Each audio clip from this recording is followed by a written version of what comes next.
pues la huelga salvaje que estamos viviendo el día de hoy, esa huelga que tiene varios factores. En primer lugar, lo primero que quiero dejar claro es que nosotros defendemos el derecho a elegir de los ciudadanos y que eso es lo que está en juego.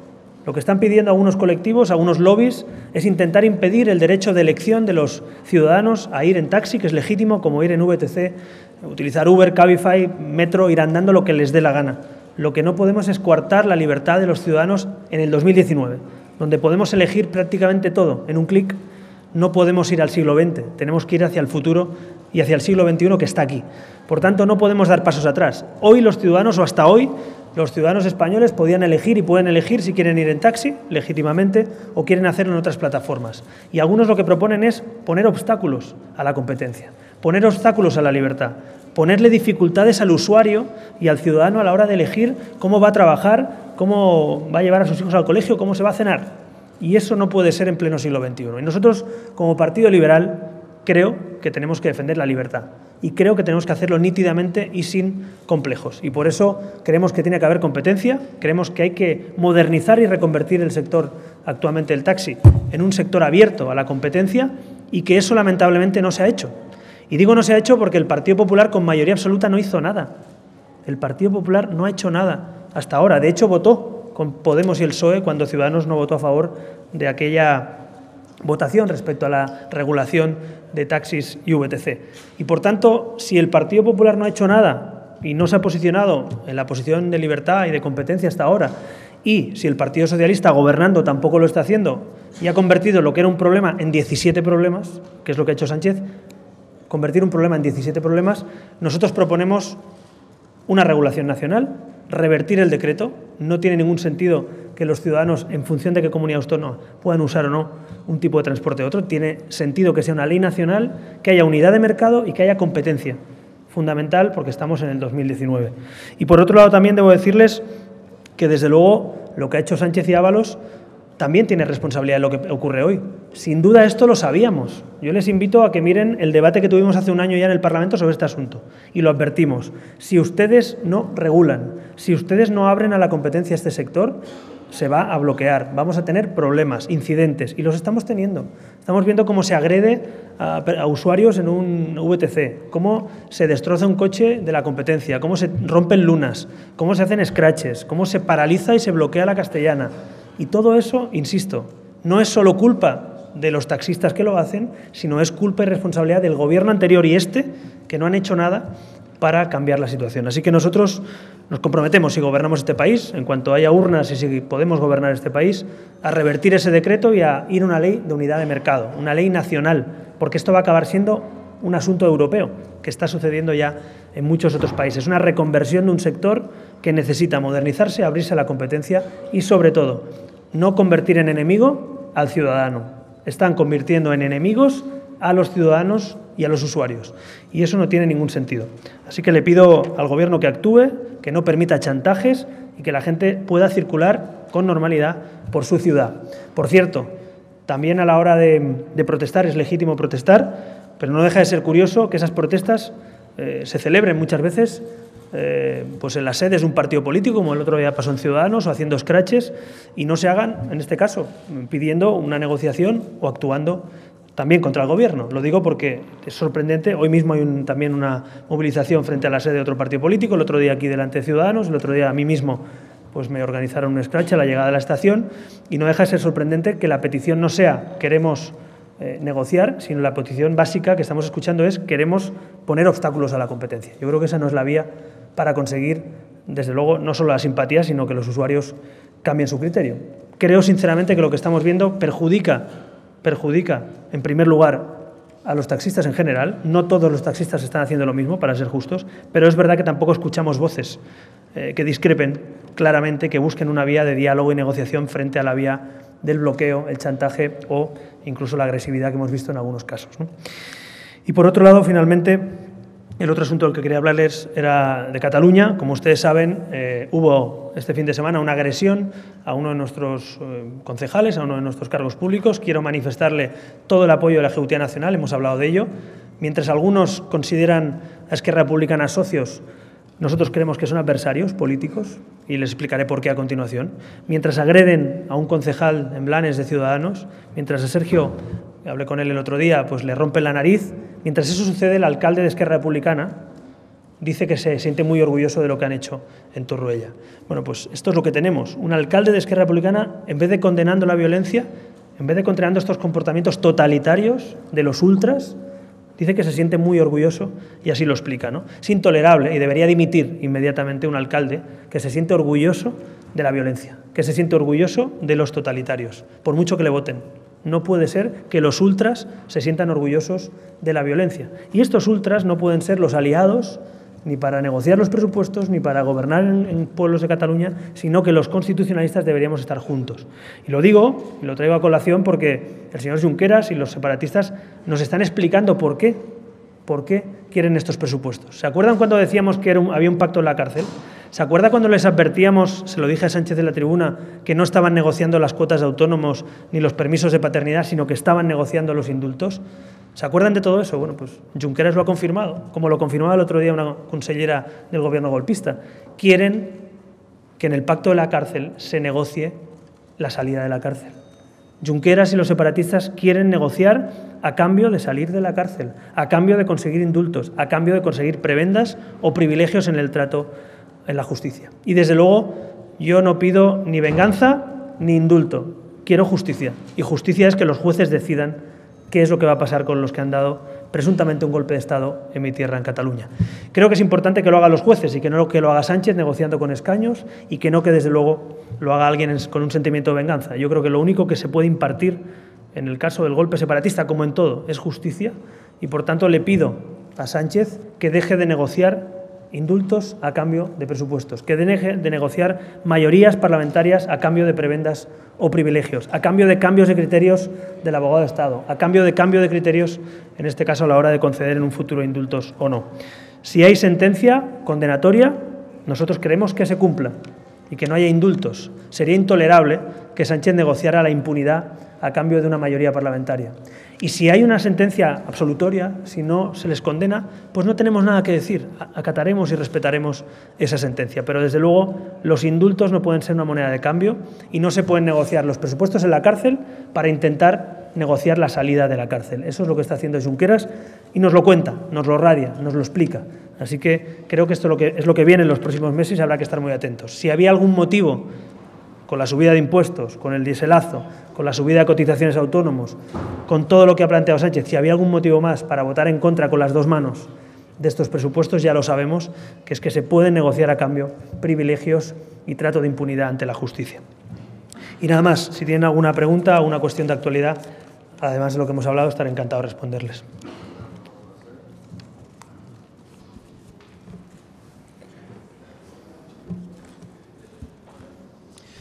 ¿Qué tal? Buenos días. Buenos días. Con respecto a las elecciones primarias, me gustaría saber, por un lado, si ya tienen la fecha concreta para las autonómicas y municipales y, por otro lado, también algunos precandidatos a las elecciones primarias autonómicas han salido ya pidiendo, quieren más garantías en el proceso, por ejemplo, que haya una campaña electoral más larga o que el sistema de voto telemático se mejore, se refuerce, que sea más robusto. E incluso alguno que otro le pide a usted y a la dirección que traten de no mostrar su apoyo a determinados candidatos en público. Me gustaría saber qué le diría a estos candidatos. Gracias. Bueno, en primer lugar, tenemos la ventaja de ser el partido más democrático de España, porque hacemos primarias, otros no las realizan. Y segundo, las hacemos y además participan ciudadanos, militantes del partido, incluso independientes, con lo cual la libertad es el mejor, siempre ante la duda, la libertad es siempre la mejor elección. Respecto a eso tengo poco que decir, que concurran, que gane el mejor. Yo claro que tengo opinión y claro que sé el trabajo que han hecho algunos candidatos, no me he escondido cuando hablo del trabajo realizado. Hay gente que ha realizado un magnífico trabajo estos 4 años y no les voy a decir que no lo han hecho. Supongo que si somos compañeros y militantes, el trabajo bien hecho nos parecerá bien reconocerlo a todos. Otra cosa es que efectivamente cada uno tenga derecho a votar a quien quiera, a presentarse, e insisto, no creo que haya ningún partido político hoy en España que pueda decir abiertamente: aquí hay primarias, aquí se vota, aquí se escoge a los cabezas de lista con todas las garantías. Así que en ese sentido me siento muy honrado de pertenecer a un partido donde sabes que cuando llegas a una candidatura a la presidencia del gobierno, a un presidente autonómico, a una alcaldía importante, te escogen tus compañeros, no el presidente del partido o el secretario general. Así que en ese sentido lo valoro. E insisto, que haya candidatos independientes no deja de ser la muestra precisamente de que este partido está abierto no solo a los militantes, sino a la gente con talento de la sociedad civil. Y tengo poco más que avanzarles. Las fechas, el Secretaría de Organización y Secretaría General en los próximos días están justamente previendo cuándo van a ser las fechas de cada una de esas autonómicas y municipales. Les he avanzado hoy la que es circunscripción única, que es en este caso las europeas, que serán, si todo se confirma, el 8 de febrero, y a partir de ahí, durante el mes de febrero y marzo, tendrán que ir, en definitiva, aprobándose todas las candidaturas conforme al proceso de primarias. Es verdad que las primarias nos hacen, en definitiva, tener procesos internos, nos hacen tomar las decisiones colectivamente en un tiempo determinado. Los que tienen dedazos o los que no respetan los procesos de primarias no tienen esa dificultad, pero yo prefiero, desde luego, bendita dificultad, saber que cuando son escogidos tienen el apoyo de la mayoría de los militantes. Así que esa ha sido siempre la lógica de Ciudadanos y a mí me enorgullece que siga siendo abrirse al talento, decidir en libertad y luego estar unidos, como hemos demostrado, para trabajar. Vemos estos días lo que pasa en Podemos y es justo lo contrario, que ni están unidos ni pueden trabajar unidos y además los procesos internos pues no sé si son exactamente lo que mucha gente espera. Yo creo que hay que hacerlo al revés, justamente al revés. Procesos limpios, de primarias, transparentes, en libertad y cuando salen los resultados a trabajar juntos por el bien de los españoles.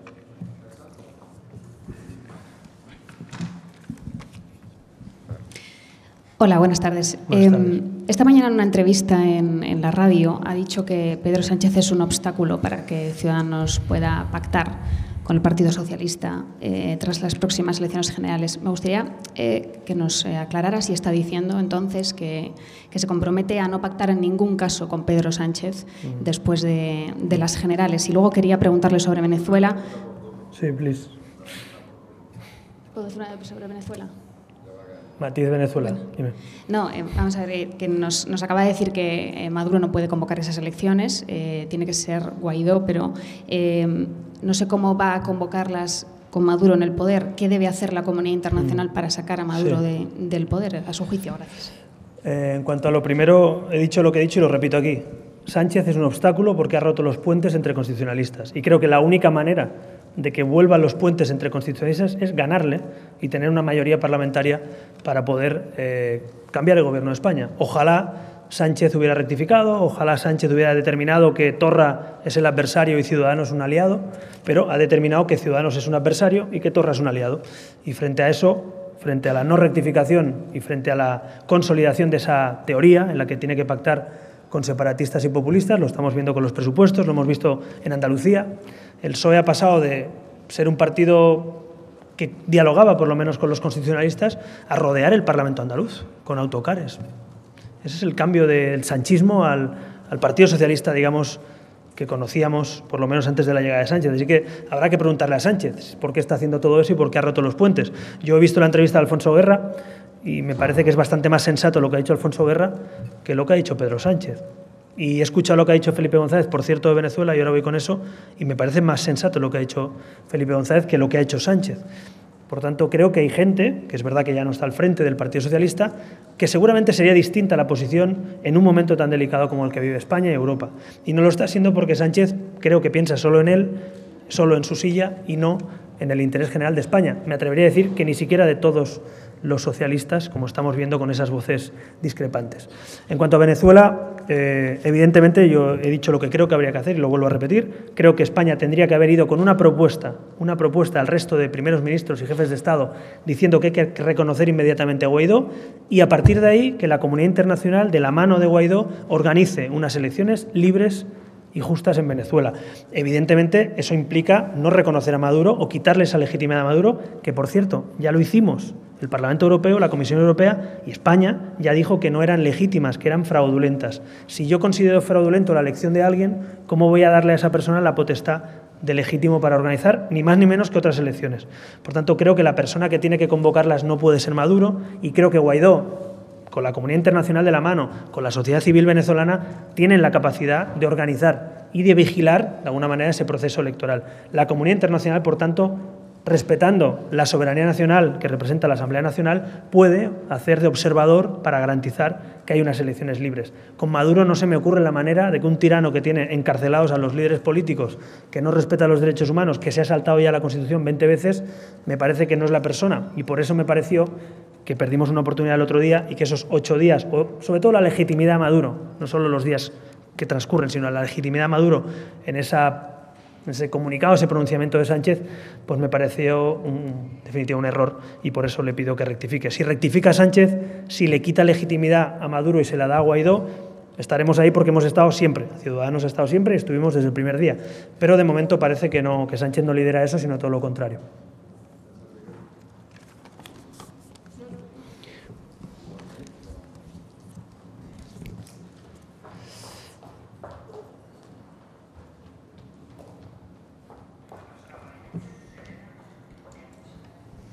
Buenos días. Quería preguntarle por la encuesta que lleva hoy el diario ABC, que por un lado prevé respecto al mes de diciembre una bajada en los resultados que obtendría Ciudadanos en unas elecciones generales y por otro prevé un escenario en el que PP, Ciudadanos y Vox sumarían la mayoría absoluta. ¿Cree que puede repetirse el escenario andaluz? ¿Está satisfecho con esa bajada de Ciudadanos? Bueno, la verdad es que esta última semana he leído 3 encuestas, si no recuerdo mal, La Sexta, Hoy Público también sale con una encuesta, hoy ABC, distintas pero parecidas. ¿Qué es lo parecido? Que el único partido que sube es Ciudadanos. El único partido que respecto al 2016 crece. Unas dicen que un 23%, otras que un 20%, otras que un 18%. En todo caso, el único partido que crece en todas las elecciones, en todas las encuestas, perdón, es Ciudadanos, que coincide, por cierto, con lo que pasa cuando abrimos las urnas en Cataluña y cuando las abrimos en Andalucía. Por tanto, seremos muy prudentes, como lo hemos sido, hasta que no se vote, pero sí que creo que Ciudadanos puede liderar ese cambio y tiene que hacerlo justamente uniendo a los constitucionalistas y no enfrentándoles como hace Sánchez. Por eso decía antes, en la pregunta anterior con Elsa, que desde luego tenemos que intentar crear una mayoría para precisamente que Sánchez rompa esa lógica de pactos con los separatistas y con Podemos. Así que, bueno, mucha prudencia ante todas las encuestas. Hay encuestas también autonómicas, municipales, de Telemadrid esta semana había alguna también, varias encuestas, en definitiva. Hay una cosa cierta, solo crece respecto al 2015 Ciudadanos, respecto al resto de partidos políticos, eso es una certeza, y la otra es que el mapa político está muy cambiante, muy líquido, muy distinto cada vez que preguntamos el pulso a los ciudadanos. Por tanto, máxima humildad, máxima prudencia, pero satisfacción de ver cómo nuestro proyecto político, en vez de contar escaños que pierdes, podemos contar escaños que sumas. Y eso siempre es bueno para nosotros, pero también para España, creo, sinceramente, en este caso. Sí, buenas tardes. Anteriormente a la pregunta de Óscar ha dicho que claro que tiene opinión sobre algunos líderes autonómicos. Dado que en Madrid ya hay un militante, el señor Bermejo, que ha anunciado su intención de concurrir a las primarias contra Ignacio Aguado, me gustaría saber si usted en Madrid tiene opinión y si prefiere a Aguado o a Bermejo. Muchas gracias. Bueno, voy a hacer lo que ya he dicho en público, tampoco creo que sea ninguna novedad, pero efectivamente estoy muy satisfecho de que en la Comunidad de Madrid Ciudadanos haya crecido tanto, del trabajo que ha hecho Begoña Villacís al frente del Ayuntamiento y Ignacio Aguado al frente de la Comunidad. Me parece que un partido que crece y crece tanto, veíamos las últimas encuestas en Madrid, pues pasamos, creo que estábamos en un 12% aproximadamente, estamos hablando de encuestas entre un 19, un 20, un 22%, casi duplicar prácticamente en menos de 3 años o 3 años y medio. Así que ahí están los resultados, ahí está la labor y por tanto yo estoy muy satisfecho con el trabajo que se ha hecho. Yo sé lo difícil que es llegar nuevo a una institución y hacer crecer un proyecto, lo viví en Cataluña y veo a mis compañeros hacerlo en tantos sitios como ahora en Andalucía también, que 0 escaños hace 3 años y medio, 21 escaños en las últimas. Por tanto, valoro mucho el trabajo que se hace, creo que hay que hacerlo y que hay que hacerlo más allá de quién gana unas primarias o de quién se presente, sino creo que poner en valor lo que se ha hecho forma parte del éxito futuro, que es saber en lo que has acertado y en lo que no has acertado. Así que no tengo mucho más que aportar de lo que ya he dicho otras veces, que el trabajo que se está haciendo, no solo en la Comunidad de Madrid, en muchos lugares es de crecimiento, lo decía en la respuesta anterior, ¿no? Pero insisto, queremos salir a ganar, queremos competir de tú a tú con el bipartidismo para ganarles en las urnas y que los futuros presidentes o presidentas o alcaldes o alcaldesas sean de Ciudadanos. Yo creo que hemos visto ya un cambio de ritmo del 2015 a hoy. Pasamos de un partido que entra en las instituciones, que prácticamente no gobierna, pero hace pactos algunos de investidura, a un partido que ya decide gobernar de tú a tú con otro partido constitucionalista. Y el siguiente paso es ya no solo gobernar con otros, sino liderar gobiernos y liderar ayuntamientos. Por tanto, ese es nuestro objetivo, no nos vamos a engañar, evidentemente cada comunidad, cada municipio sea distinto, pero ese es el objetivo.